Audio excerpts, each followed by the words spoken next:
As soon as we pulled up, a bunch of CU students came up to us and said, "Have you seen the text messages? Have you seen the text messages?" So, people at least are paying attention. But of course, there's always going to be some curiosity seekers. And certainly heeding the warning, because again, we are watching this because of a wall of water that was anticipated to arrive in Boulder, and and I don't know, it's hard for us to tell from this perspective, but it's pretty impressive the power of that water as it is churning, particularly for those of us who have been into Boulder and you see the creek and know that at this time of year, this is often when people are tubing down Boulder Creek, right, because it's such a fun and scenic tour. But as you well know, there's a lot of homes and businesses right along Boulder Creek as well. And that is the reason that they've asked people to evacuate. And they've been doing this for the last 2 days now, telling people to move away from Boulder Creek and get to higher ground because of what they're anticipating here right now.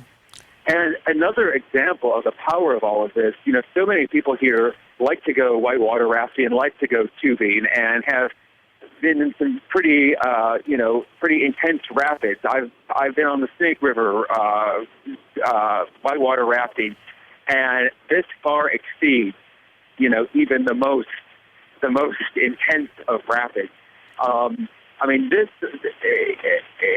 This even though we're at pretty much a parallel plane here, it's flowing at a rate as if it's being, just dumped out from a bucket. It's that forceful. It's like someone is throwing this water to the ground, as it's going through this creek area.